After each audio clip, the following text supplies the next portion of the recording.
It's a new week. You're welcome to Newsroom on GHOne TV. My name is Abena, Owusu, Nyamekye. First, we take a look at the headlines. An Accra High Court finally grants the man accused of raping his 19-year-old house help bail, referring to the Lebanese suspect Rabi Haddad, and we'll bring you details here on Newsroom.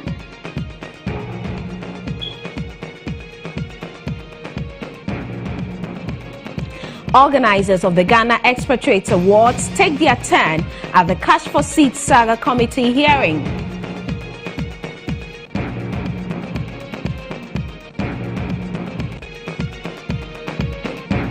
And later, governance analysts are challenging the Akufo-Addo administration to desist from interfering in the work of the special prosecutor.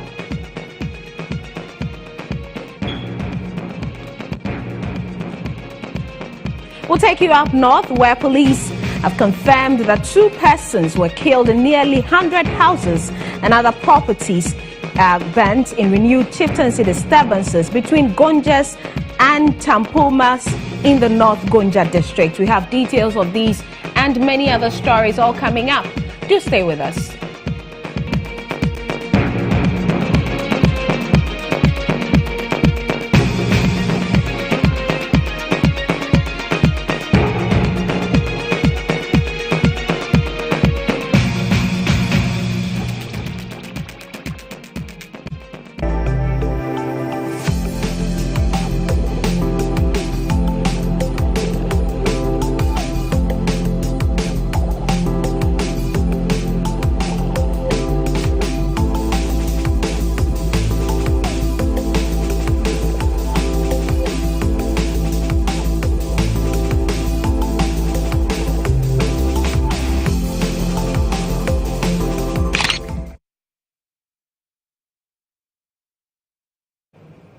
You are welcome to Newsroom. Now, the committee set by Parliament to probe the Cash for Seats saga has resumed sitting. The minority spokesperson on Foreign Affairs, Samuel Okudzeto-Ablakwa, and Asawase MP Muntaka Mubarak appeared before the committee in its first public sitting to provide further details on why they called for the probe. The Trade Minister Alan Shermating, who later appeared before the committee, dismissed allegations of extortion by his outfit in the scandal. Let's now cross over to Parliament, where the organizers of the particular awards, which has been the subject of discussion, is appearing before the committee. We'll bring you live excerpts now. John Mahama. But because he could not make it, I sat in his seat. And next to me is our life patron and also GHOne Rollins. About an hour and a half when the program had started, the president's representative, Cecilia Johnson, arrived at the function. So she stood next to our life patron. This was in 2015 in Kumasi. Again, this was the former president, GHOne Rollins, greeting me, the president of the foundation, and our chairman, Ambassador Victor Gbeho. This was in 2015. On that occasion in Kumasi, the former president of the Republic of Ghana and head of state, John Ajay Kufuor, received a prize, but he was out of the country. So after the event, myself and the chairman of the foundation went to present the former president of Ghana, John Ajay Kufuor, his prize in his house. In 2016, the founder and president of the foundation, Ashley Morton, together with the chairman of the board, Ambassador Victor Gbeho, traveled to Zimbabwe, Harare, to invite President Mugabe to come to Ghana to receive his prize. But that event did not come on. He was not in the country. The event went on anyway, but he was not able to come to Ghana. His advance team were all in Ghana up until the day of the event.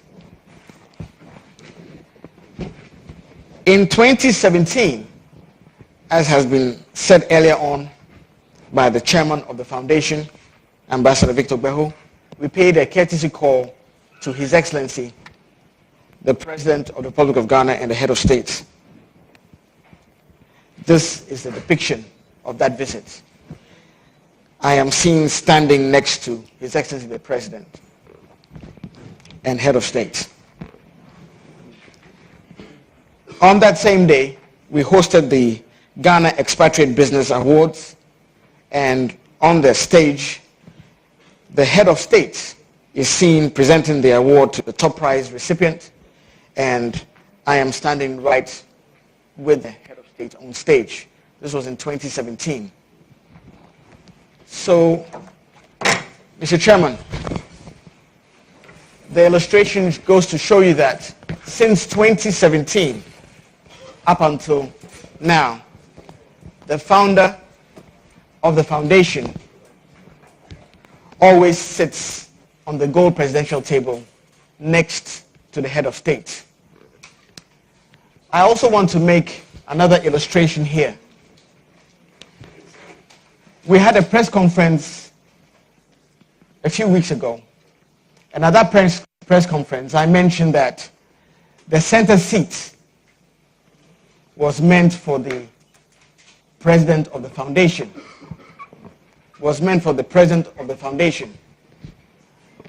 In the media, there's this assertion that I am attempting to make myself the president of the Republic of Ghana. And that is not so. I can never do that. On the 4th of December, the foundation made and always made reservations for the seat for the Head of State. There were 19 people on the high table. And as I showed you earlier on, I'm always seated next to the Head of State. I am the president of the foundation, but I'm not the Head of State. On the 4th of December, 19 seats. The Head of State was seated in the center on the 4th of December. I was supposed to sit next to the Head of State. My intelligence, or our intelligence, sometime during the day on the 4th of December, we were informed that the president was out of town. However, his seat was still very much intact. Somewhere around 4:35 that same day, we were informed that the former First Lady was coming to the event. And so we had to make arrangements, and the seats became 20 to accommodate the former First Lady. And therefore, if you see from this illustration, we have 20 seats. The Head of State seat is still in the center. And to the right, you see this red mark here. Protocol-wise, this became the center. This now becomes the center seat.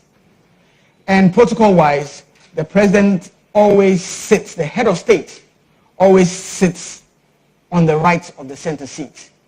And for that reason, I had to vacate this seat to go and sit here for the Head of State. This is the illustration to confirm what I mentioned at our press conference.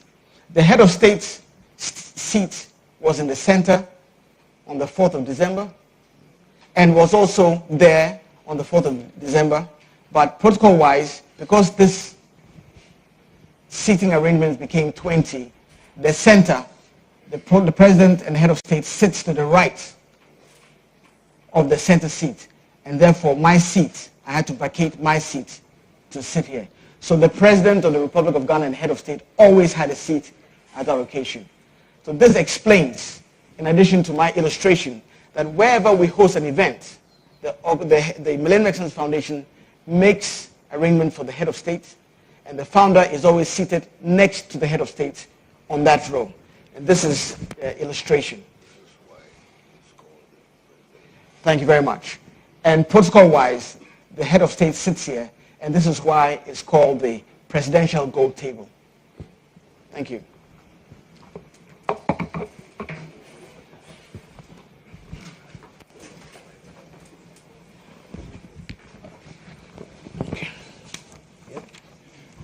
I mentioned those on the high table. Yeah. Mr. Chairman, I was watching the presentation of the Honorable Minister of Trade and Industry. And he made a statement that 17 seats were on the high table. I'd like to make a small correction. When he mentioned all the names, he mentioned the former president and head of state, GHOne Rawlings, and his wife. That is 2. So that makes that 18. Now, he did not mention our chairman, Ambassador Gbeho, and he did not mention Joe Mensah from Cosmos. So if you add those 2 with the former first lady, it becomes 20. So those who were seated on that table on that day were His Excellency, the head of state and president of the Republic of Ghana, Nana Addo Dankwa Akufo-Addo, my chairman, Ambassador Victor Gbeho, my good self, Honorable Alan Chairman-Ting, His Excellency GHOne Rawlings, Her Excellency Nana Kunedu Ajiman Rawlings, Yofi Grant, Honorable Ishmael Ashite, Honorable Carlos Ahenkra, Mr. Said Fakri of Interplast, Mr. David Harper of Geodrill, Mr. Yo Jiembenton of Unilever, Mr. Mike Thakwani of B5 Plus, Mr. Bagwan Kupchandani from Melcom, Ms. Roshi Motman from Airtel Tigo, Mr. Anil Mohinani from the Mohinani Group, Mr. Salem Kalmoni from Japan Motors, Mr. Amar Hari from IPMC, Mr. Joe Mensah from Cosmos, and Mr. Jim Ovia from Zenith Bank. That makes the number 20. Again, in my illustration,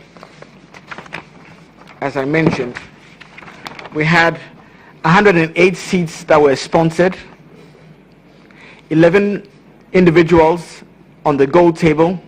These are the individuals we invited to the gold table. 322 complimentary seats and 9 officials on that table. The total number is 450. That is what we catered for, 450. And we did not sell tickets at the gate. Companies who did not sponsor were given 322 complimentary seats. So, Mr. Chairman, that is my presentation. I thank you. Thank you. We will have to assist you to speak to some of the documents that you.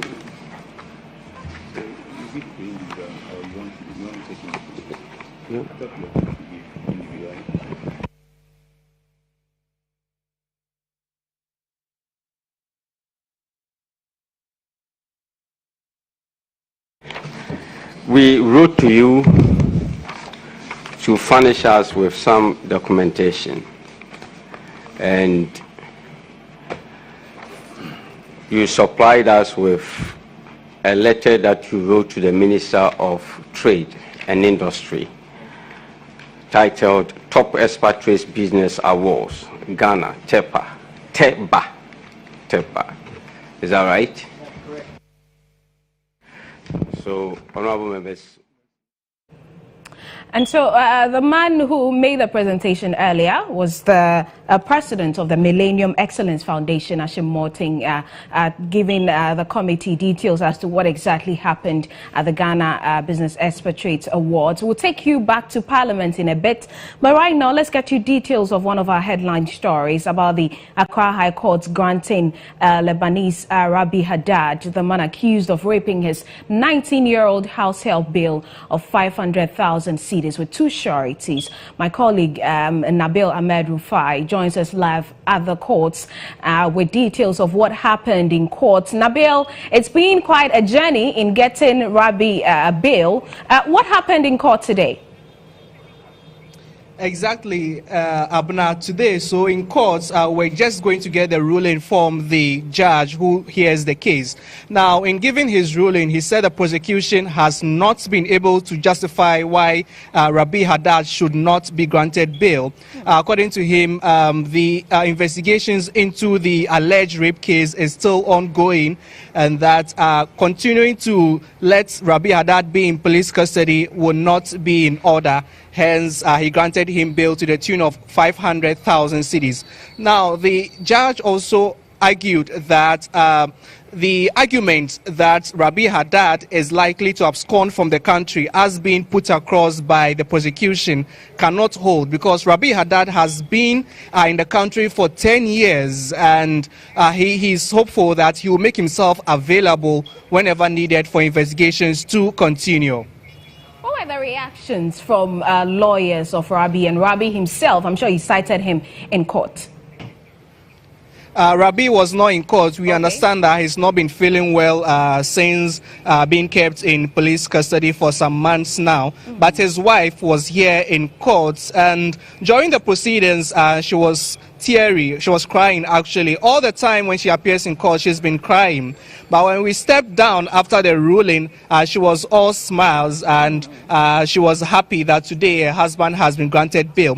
Now, the lawyer, Ralph Opoku, also says they'll be able to fulfill all bail conditions as being ordered by the court, and they are grateful to the court that their client has been granted bail, but then they would go to prove beyond reasonable doubt that Rabi Haddad is indeed innocent of the charge being proffered against him. And so what happens to the substantive case? When is it going to be heard in court? So, the judge did not indicate that. This is just the preliminary hearing of the case. We are here to start the actual hearing. This was just the preliminary. And now that he's been granted bail, I think processes will be made for the substantial case to kickstart.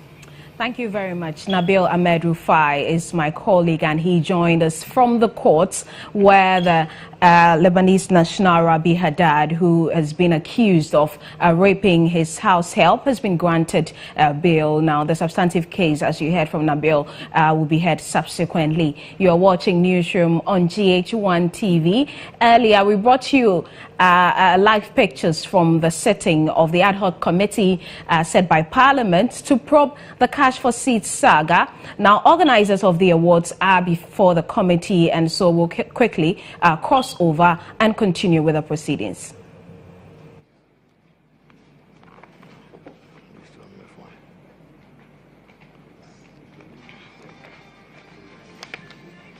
And then your letter is F4.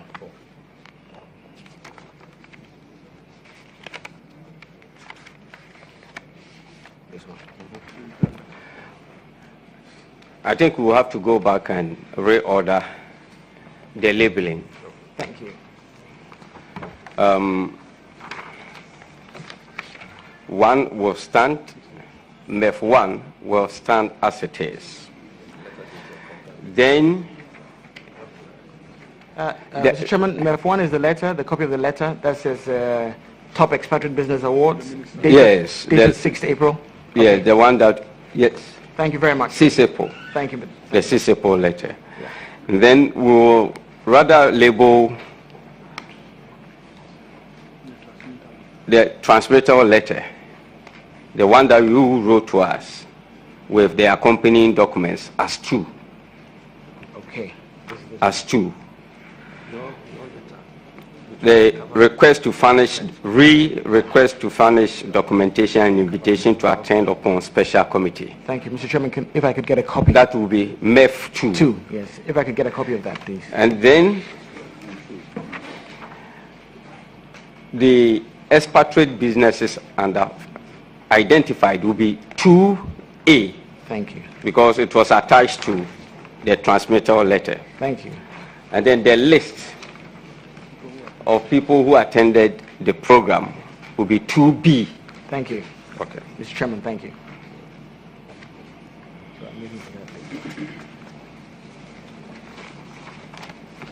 And then we'll label the letter from the solicitors as MEF3.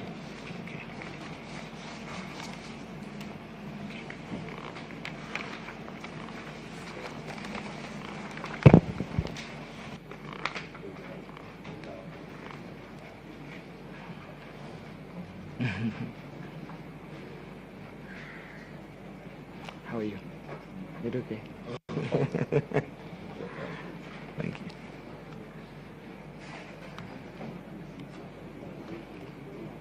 So far, so good. Thank you.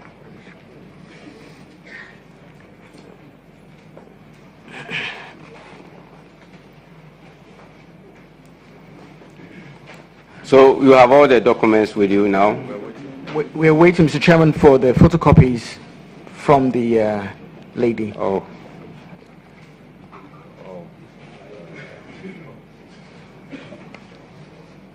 You have MEF 2A. Yes, I don't have 2B. You don't have 2B. Yes. I don't have the cover letter. And you don't have MEF 2. 2B is the list of those who attended. Yes. I don't have MEF 2 and 2B. Yeah. Yes. I don't have. Chairman. Go ahead. They can use yours. It's coming. It's coming. It's coming. Well done. I don't think he knows of the cover letter. MEF 2. Hang on. Copy of Yes. MEF 2. Cover letter. A copy of MEF 2. So this is 2B. MEF 2. Thank you.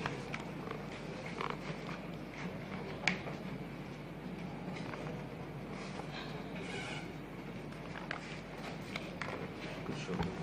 Thank you. You're not using this. No, I'm not sure at all.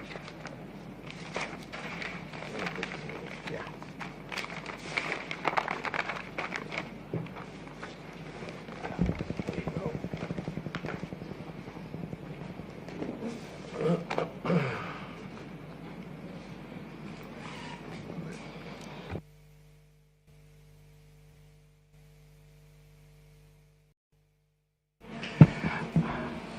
Ambassador Ashim Martin, Yes, Mr. Chairman. the ministry related to us that you signed a memorandum of understanding with them. Yes, Mr. Chairman. Do you have a copy of the MOU? So I will take it into evidence. Yes, Mr. Chairman. Okay. So you tender it, we ask the clerks to make copies. We'll give back your copy to you. Okay, Mr. Chairman. Yeah.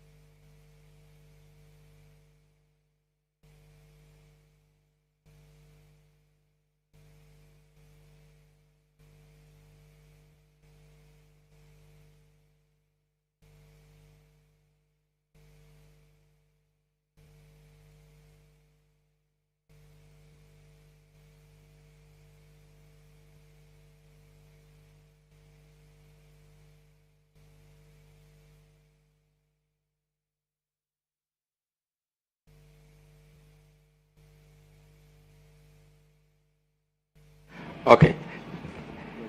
The gentleman is running copies of the MOU for us. But in the meantime, I think we can begin. It's not an interrogation, but we are seeking clarifications and asking questions relating to your presentation and other matters that have been put before us already. We may seek your views on some of those matters. Honorable Yao Buabia Samwa will begin the process. Thank you, Chairman.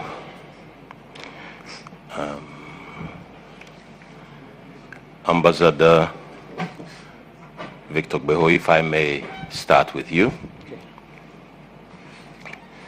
In your presentation, you did say that the foundation is known for its expertise in fundraising. What kind of expertise and how was that expertise applied in the current exercise?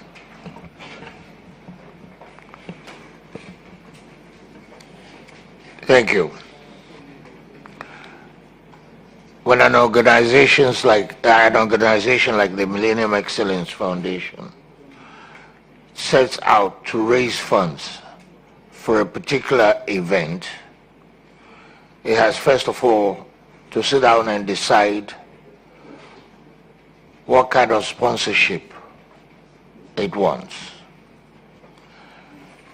You probably have noticed that in the case of the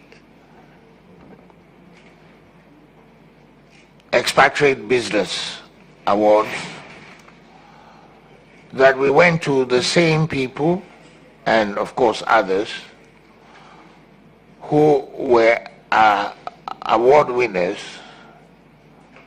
or who later on became award winners for sponsorship. In some other cases, we avoid nominated persons or organizations. But each one has to be carefully judged, and also the approach should be carefully measured in order not to suffer total rejection. The expertise that you also require is to how to put your case to the potential sponsor in order to elicit an affirmative answer. The another expertise is that you should choose the time of approaching sponsors very carefully in order to ensure that their responses would meet your demands. Chairman, it's these sorts of expertise that I was talking about, and I can say once again that in the 2 decades of its existence, our foundation has gained considerable experience in managing the fundraising. Thank you. And in this case, after careful consideration with all your expertise, you decided to seek sponsorship from the very same people who were going to be recognized and honored? Among others. Thank you.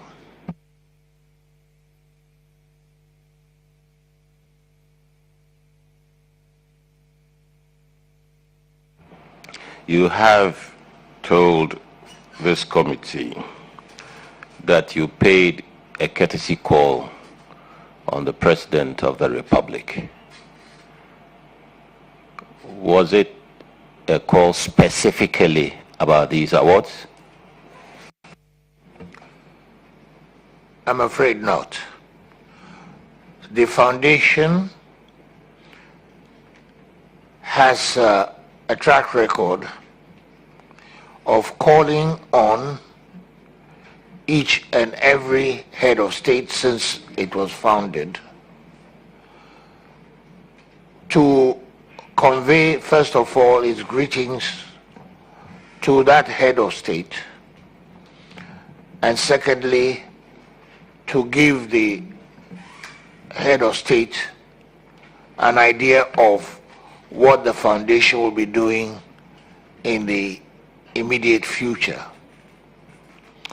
And so we went to see His Excellency the President not too long after he had been installed,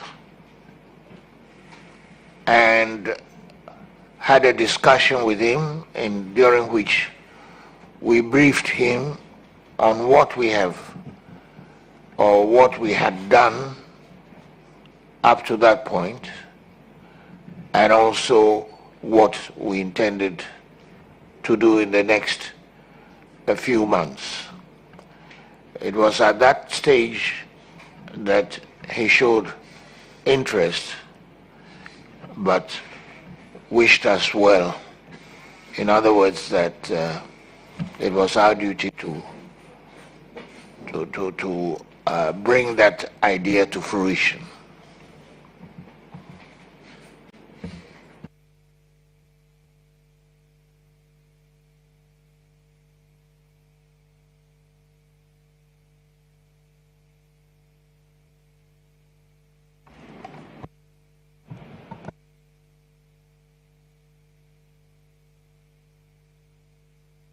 The system.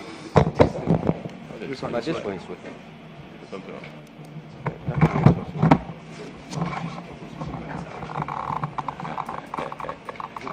Thank you, sir.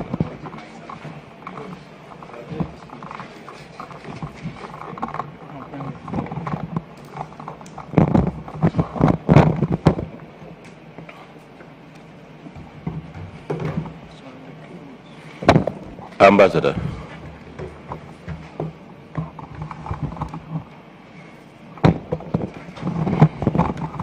Thank you. Did you go back? Did you go back to His Excellency, the President of the Republic, to ask for help in organizing this event after the courtesy call, that is? No, we did not.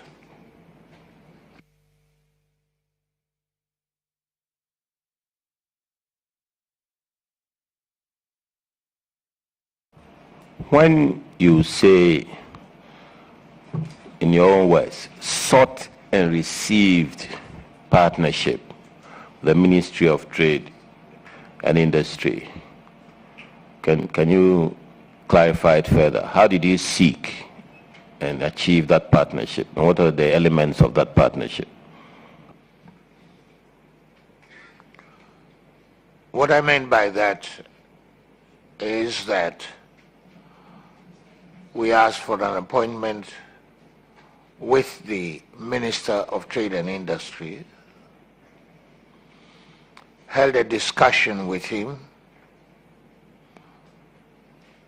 tried to persuade him to see things as we had already decided, and to agree to accept us as partners in bringing those ideas to fruition.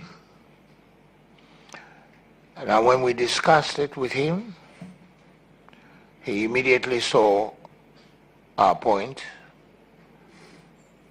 He was very pleased with it and said that we should work together with the ministry on this. Now, following that, as has already been pointed out at this hearing, a memorandum of understanding was signed between the ministry and our foundation, outlining areas of responsibility, or in other words, how we were going to pull off the awards event that we had talked about. Thank you.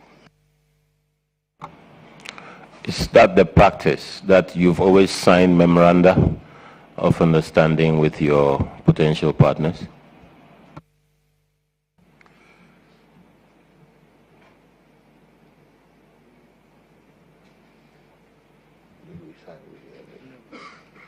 No, it isn't.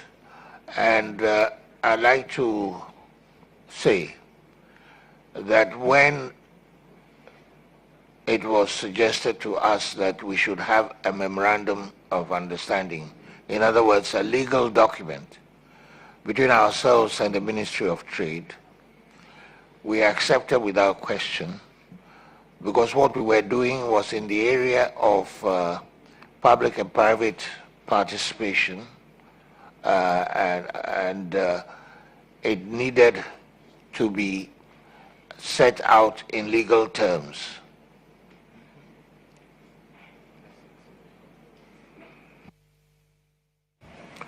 So the ministry proposed the MOU. Yes, it did.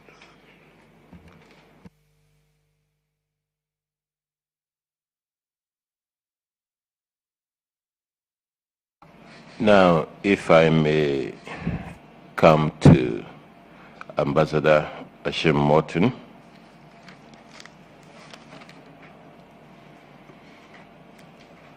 How was the fundraising?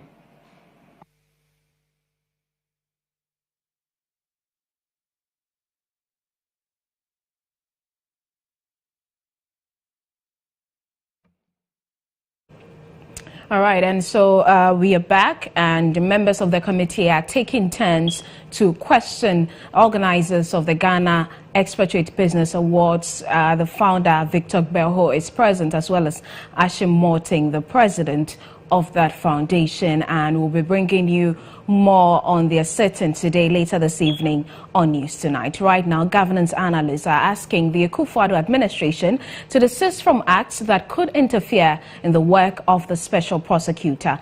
The president has been widely commended for appointing former Attorney General Martin Amidu as the first person to occupy that office.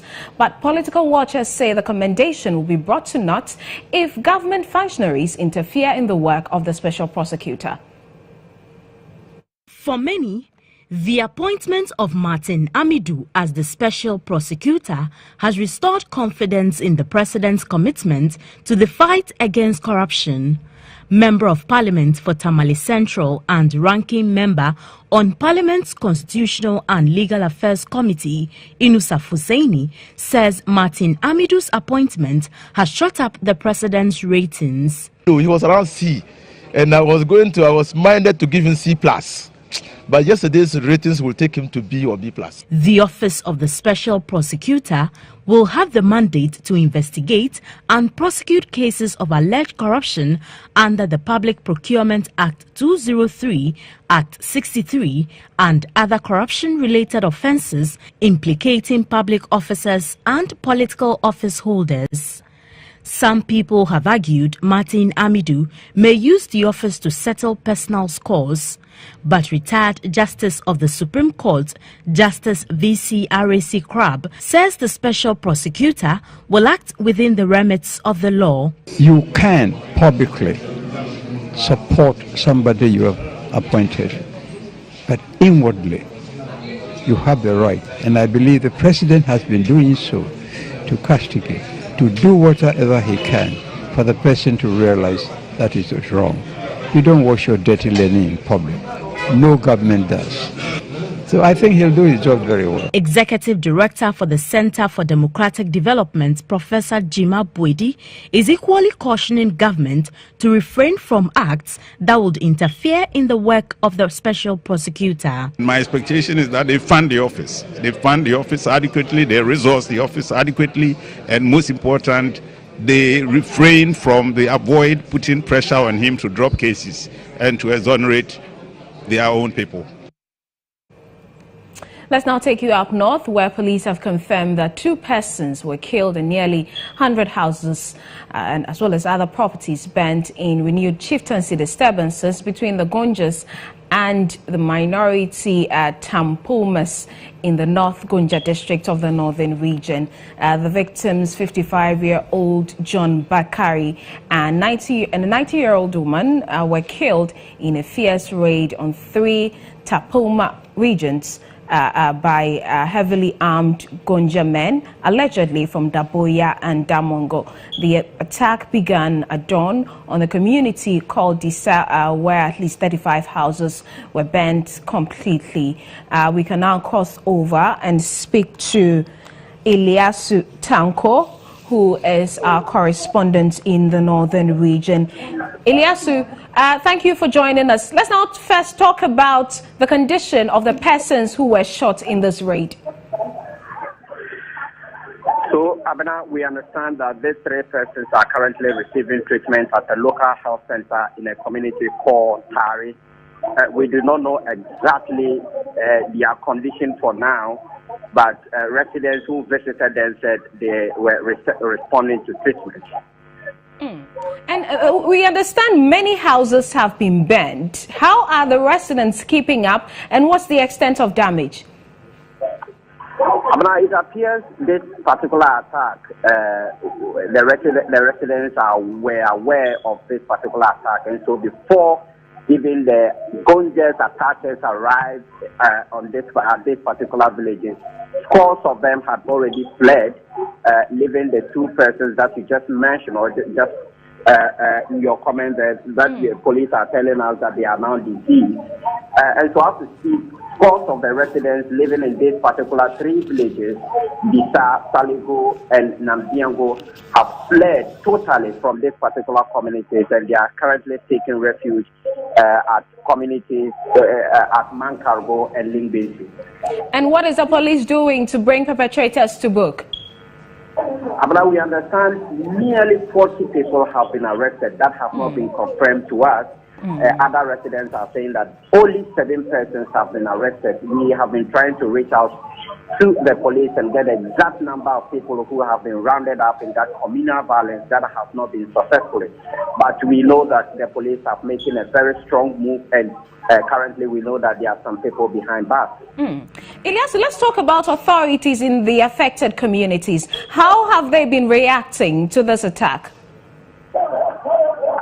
The real motive behind this particular attack, bit by bit, is now unfolding. What we are learning now is that it's not so much about the chieftaincy violence, but we understand it has a connection to the new region, or the proposed new region in the region. We understand that the complements living in that particular area have pledged support for the Mampusis instead of the Gonjas, and we understand this is where the Gonjas in that particular area are very angry. That is why some of them have really gone ahead to attack the Tampulman. But we also know that there is a chieftaincy dispute between these two tribes. Last year, there was tensions because the Tampulmans in that area really wanted a paramount chief, somebody who will be able to settle their petty dispute without going to the Wasipeura or the Daboyaura, and that has been very difficult for the Daboyaura to create a paramountcy for the Tampulmans, and that has been the cause of this particular violence. But we know that, or we are learning that this particular really violence is as a result of an ongoing process to create new regions in the northern region, from the northern region rather. Fortunate development there, but thank you very much. Ilyasu Tanko joined us from Tamale. The livelihoods of young farmers at the Bandem irrigation project is under threat. According to the farmers, a strange disease has wreaked havoc in their farms since 2015. Some of them who spoke to GHOne News' Upper West correspondent Musa Lansa said several attempts to get authorities to come to their aid have been unsuccessful. Atinka Akukberimi, a 38-year-old tomato farmer, told GHOne News he has not been able to harvest tomatoes for 3 years. The development has affected not only the incomes of the tomato farmers, but also affected the availability of tomatoes at the Sunday market. The district chief executive for the area, David Afoko, who visited the area, said he will get officials of Ministry of Food and Agriculture to respond to the concerns of the farmers. I will have to involve the Ministry of Agriculture, to come and actually look at the problem, because this one area that's in some years past, the whole of the land is used for tomatoes, and these tomatoes supply Sandema market, Fumbisi market, Viega market, and other markets. It was helping, the district.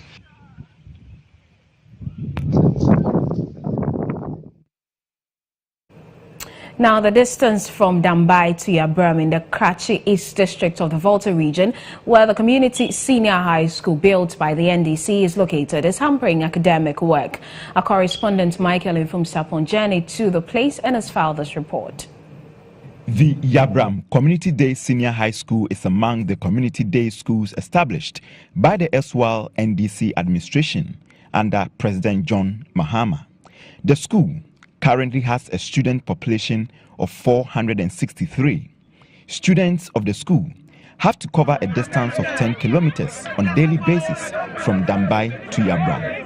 There are 3 options open to the students in covering the distance: walk, ride bicycles, or use abubuya. The situation has become a major headache for the students. The daily trek is impacting on the students' academic work, especially as they get tired before the day's lesson. You wake up very early like 6, but by the time you reach school, like because of the working, you are there like 9 or 10. And you come there, the masters are in class teaching, you are so exhausted, you don't take anything in. All you do, sometimes they come in, put their head on your tables, and they are gone. If this should be continued like this, we can't get to learn well in the school. Or when you walk from the house to the school, you can't learn. You'll be tired. Then you'll be sleeping. You can't learn. So it's affecting our academic performance, and we are appealing for the government that should come and give us body facilities and a school bus as well. The acting assistant headmaster of the school, Inokumi, also confirmed how the distance from Dambai to Yabram is affecting academic work in the school. Normally, when they reach here, they are tired. When you are even teaching, they will be dozing off in the class. And some of them, the next day, they will not come to school. If you ask them, they say they are tired, their leg is paining them. So the distance is really affecting the academic performance of the students. But the situation does not only affect the students, even teachers bear the brunt of the long trek. The lack of accommodation around the school means that teachers must also cover same distance to the school daily. And we'll get to the Education Ministry and bring you some answers in trying to get a means of transport for these students. Here in Akwa, fear has gripped some residents of Dansoman over the safety of a 2-story building located at Gaskia near Flamingo. Some concerned inhabitants told GHOne News that the structure is on the verge of collapse. Here's a report by William Evans Inkum. It looks strong from afar, but a closer view depicts a looming danger. Our attention was drawn to this weakened story building by some concerned residents who want the city authorities to act swiftly to avert a disaster. Cracks at the front and side views are so glaring, and we gathered some tenants moved out upon sensing an imminent danger. But not all of them have abandoned this death trap. There are few people who are still living here, not because of courage, but due to lack of an alternative. Though worried residents will not speak to us on camera, they fear the story building will soon collapse.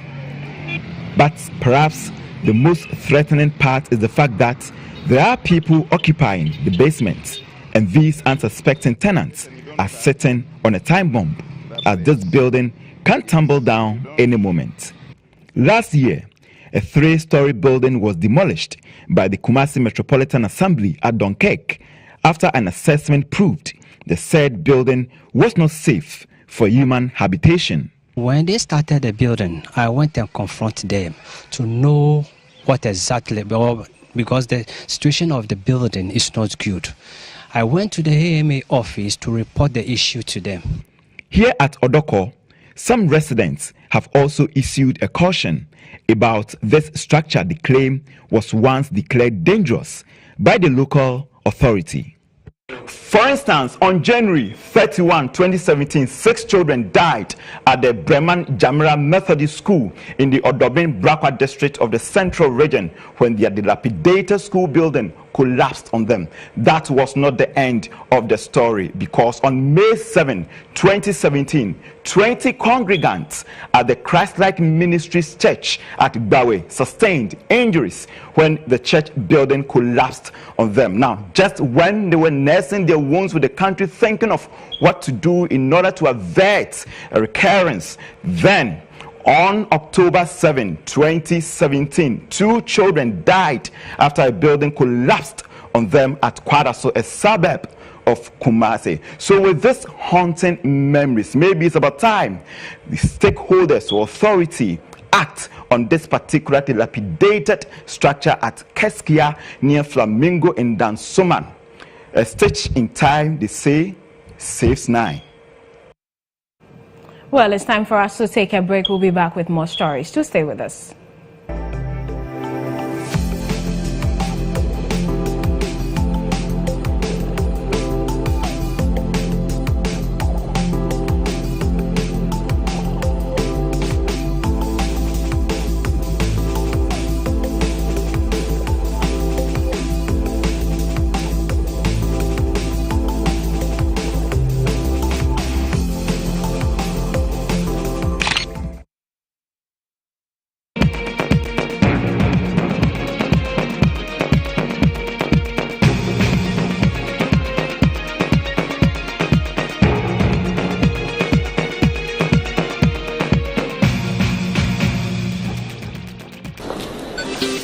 G is non-stop music.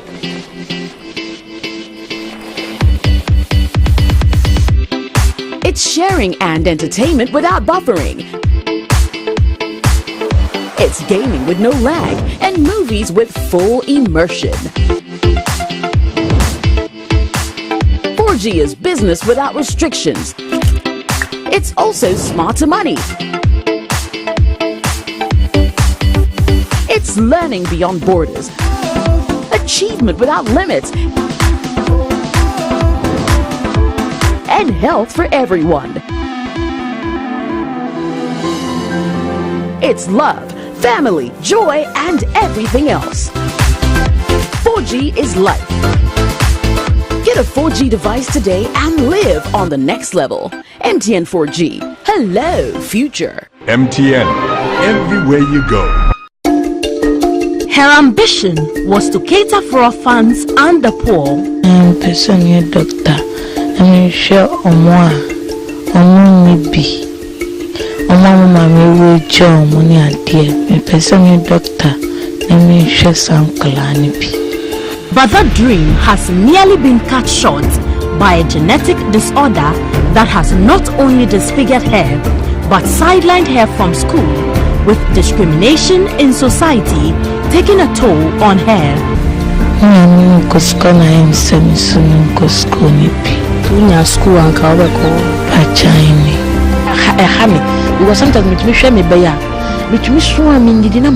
Adiza has neurofibromatosis, a genetic disorder that has no cure but can be controlled. Join me, Alice Aite, on Monday, 15th January 2018, as I delve deep into the life of the 17-year-old living with a condition that continues to distress many as a result of ignorance. GHOne News. News you can trust.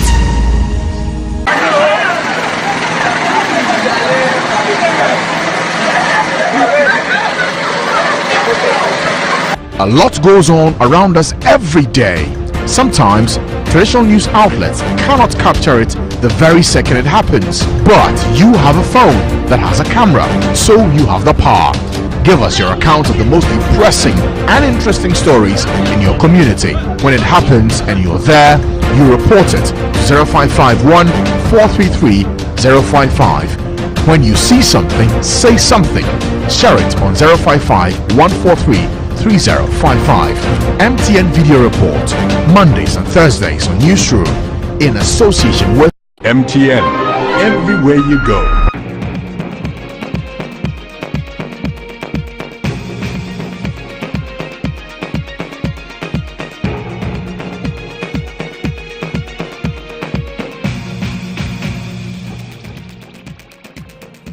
You're welcome back. It's now time for international news.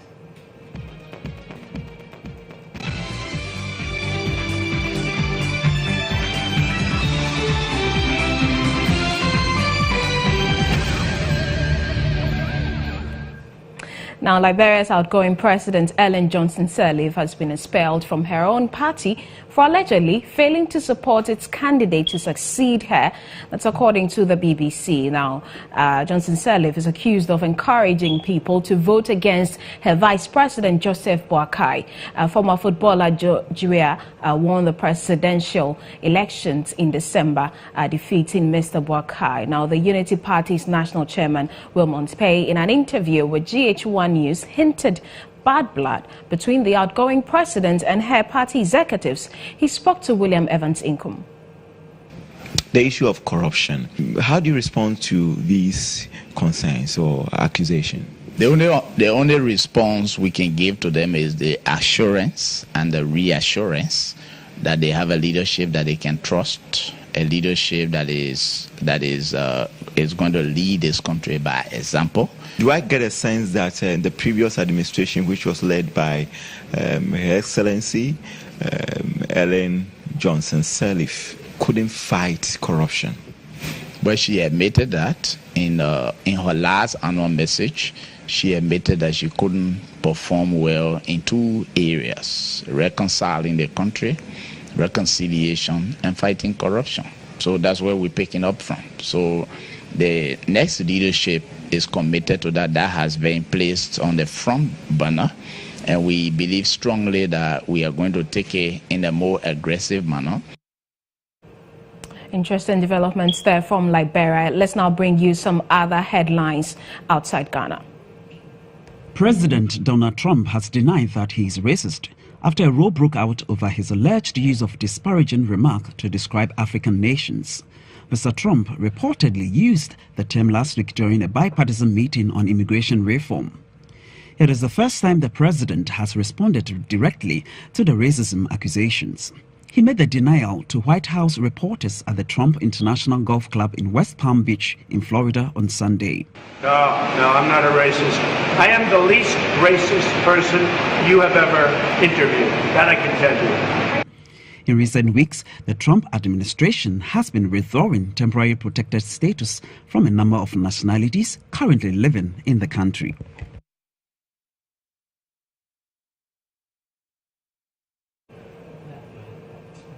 All right, let's now bring you some sports news.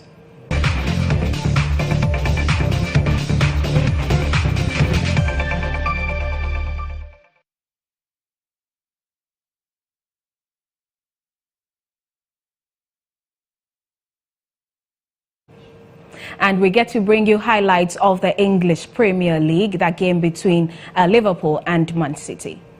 Close game, but an exciting game. I think there's going to be goals in it. Sensational games when the big clubs. And Liverpool get the ball right. A longer period of time that he isn't. Mane found by Firmino. Salah quickly on the scene. Still Salah. Chamberlain really looking to make a mark here. And it's a driving run. It's a brilliant shot. And Liverpool lead the leaders. This is a big moment for him. He skips past Fernandinho if he's not there.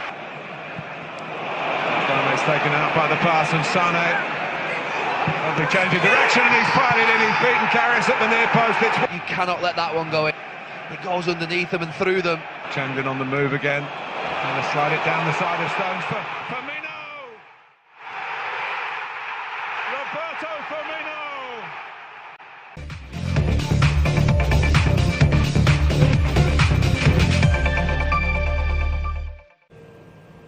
Now it's time for us to take leave of you, but before we go, there's been talk about the police engaged in some acts of corruption. There's this video circulating on social media about a man who was believed to be asked by the police personnel for some money, and here's what transpired. You stop these things. One day I will arrest you people. One day. When I'm angry and I'm driving and I see these things, I'll just put you in my car and arrest you. When will you stop this nonsense? When? Ghana must change. It's you people. If you catch me I'm wrong, take me to court. Don't be collecting 2 cedis. You are above 2 cedis. Take 10 cedis, 20 cedis, 50 cedis. What is 2 cedis for you people? You should change your attitude. Change your attitude. Police people, change. Ghana will never move on if you people are collecting 2 cedis. And these foolish drivers will give it to you. And be committing crime. Change has come. Bravo, let's go.